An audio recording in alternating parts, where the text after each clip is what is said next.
वैलुल लिकुल्लि हुमज़तिल लुमज़ा।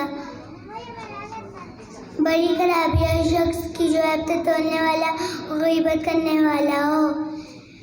अल्लज़ी जमा मालन वअद्ददा। जो माल को जमा करता जाए उसको गिनता जाए उसके लिए बड़ी खराबी है।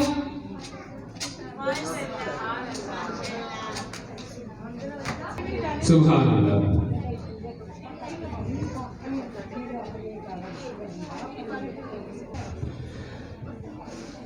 तिलावत कुरान पाक के लिए एक बार मैं दाऊद को दावत देना चाहूँगा कि वो स्टेज पर आए और तिलावत कुरान पाक करें।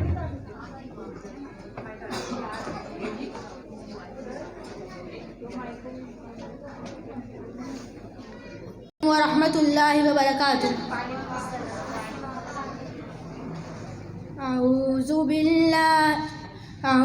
बिल्लाहि मिनश शैतानिर रजीम।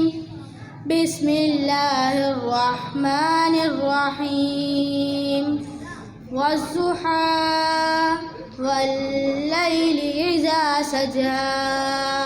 मा वअदक रब्बुक वमा कला।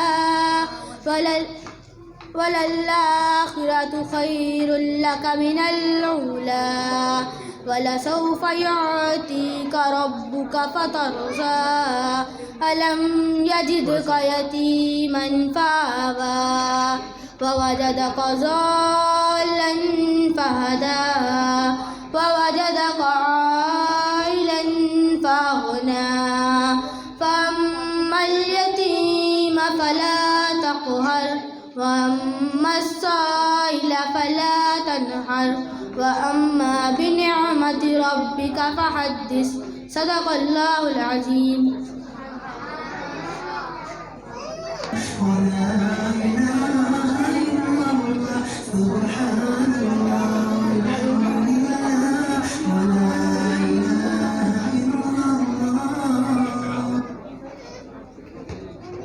Muhammad is my guide, Muhammad is my teacher, Muhammad my beloved Rasulullah.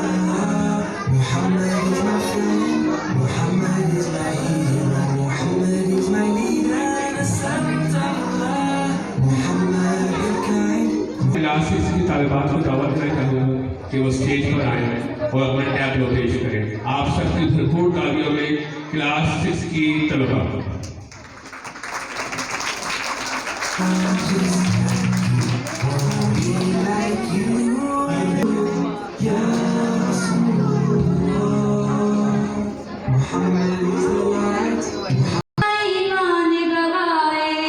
हाथों से नशे मन्ना कभी अपने जलाए। इस्लाम के दुश्मन से कभी दिल न लगाए। बचपन से उसे दीन की तालीम दिलाओ। बेटी को खुदा के लिए तुम दीन सिखाओ। बेटी को खुदा के लिए तुम दीन सिखाओ। चाहते हो बेटी ना ईमान गवाए। हाथों से नशे मन्ना कभी अपने जलाए। इस्लाम के दुश्मन से कभी दिल न लगाए। बचपन से उसे दीन की तालीम दिलाओ। बेटी को खुदा के लिए तुम दीन सिखाओ। बचपन से अगर दीन का जज्बा न जगाया। आँखों में अगर शिर्क का ज़ेवर न सजाया। बचपन से अगर दीन का जज्बा न जगाया। आँखों में अगर शिर्क का ज़ेवर न सजाया। बेटी को अगर सीरत ज़हरा न पढ़ाया। फिर बेटी के ईमान की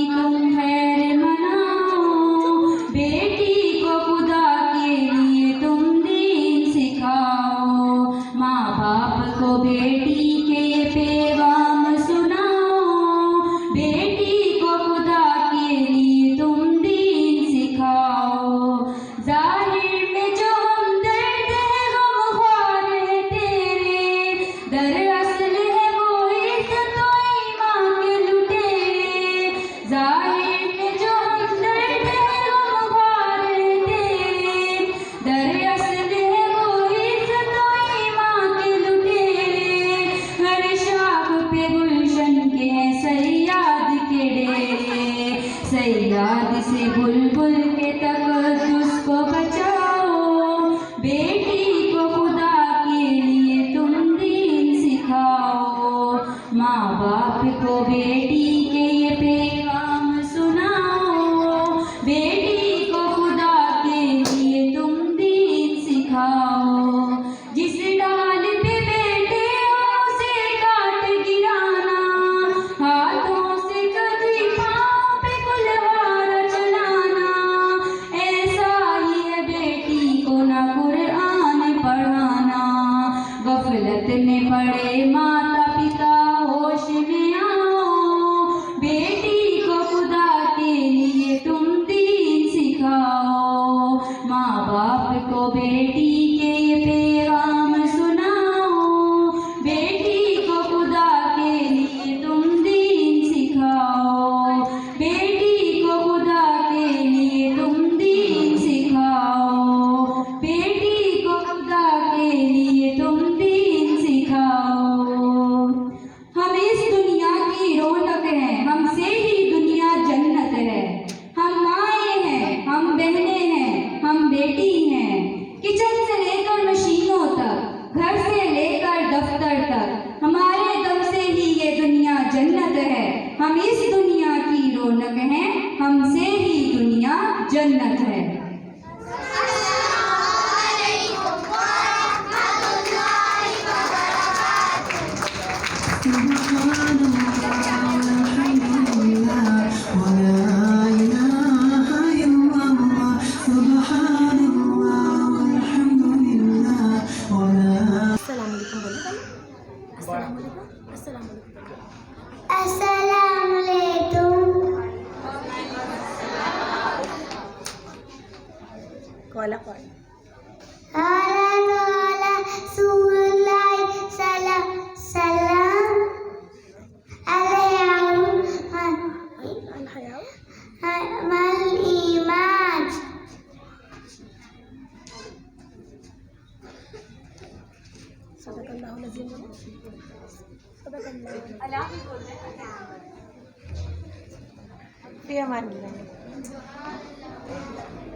वालिदैन दुनिया की बहुत बड़ी नेमत है और इसका सुकून वालिदैन जो इसका सुकून है वो बहुत बड़ी चीज हस्ती है, वो है वालिद। इसी पर इस्लामिक एजुकेटर के चंद तालिब इल्म अपना टैबला पेश करने जा रहे हैं। आप सबकी भरपूर तालियों में इंतजार से और उसके साथी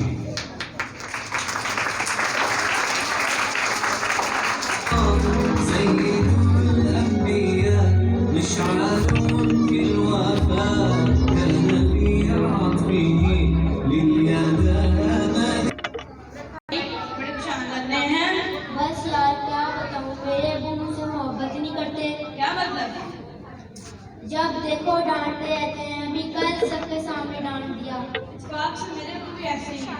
हर वक्त मना करते रहते हैं, ये नहीं करो, वहाँ न जाओ, यहाँ न जाओ। ये सही कह रहे हैं आप। ना हाइट पर का रिजन लेके जाते हैं और ना ही मेरी फरमाइश पूरी करते हैं। मुझे तो लगता है कि दुनिया के सारे अबू एक जैसे होते हैं। जी हाँ, ना ही कहीं दोस्तों के साथ घूमने लेके जाते हैं, घूमने देते हैं, और ना ही उनके साथ खेलने देते हैं। बस कहते हैं पढ़ते ही रहो। सिर्फ संडे के संडे देखने को मिलते हैं, वरना तो सुबह जाते हैं और सोने के बाद आते, रात को सोने के बाद आते हैं। दूसरे बच्चों के बाबा इन्हें महंगे महंगे खिलौने दिलाते हैं, मेरे अब्बू तो बस मुझे उम्मीद देते रहते हैं।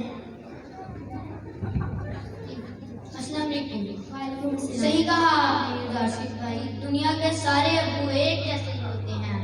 वो अपने से ज्यादा अपने बच्चों और अपनी फैमिली का ख्याल रखते हैं। जहाँ तक बात है आपकी फरमाइशों की, वो तो उनकी सैलरी शायद इतनी कम होती होगी कि वो चाह कर भी आपकी फरमाइशें पूरी ना कर पाते होंगे, या फिर हो सकता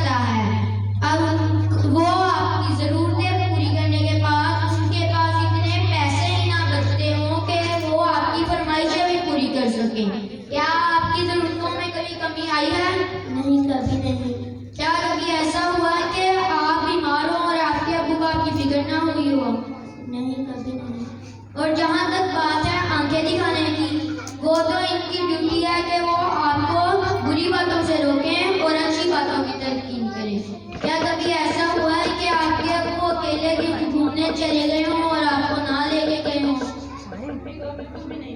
या फिर कभी ऐसा हुआ हो कोई अच्छा खाना हो और वो आपके अब्बू ने खुद खा लिया हो? कभी भी अगर अच्छी डिश कम हो तो वो हमें दे देते हैं, वो खुद कहते हैं कि हमारा दिल नहीं चाह रहा। तो ये प्यार नहीं है, ये मोहब्बत नहीं है, तो ये क्या है? दुनिया के सारे वालिदैन अपने बच्चों से मोहब्बत करते हैं, लेकिन माँ की मोहब्बत नजर आ जाती है और बाप की मोहब्बत को महसूस करना पड़ता है।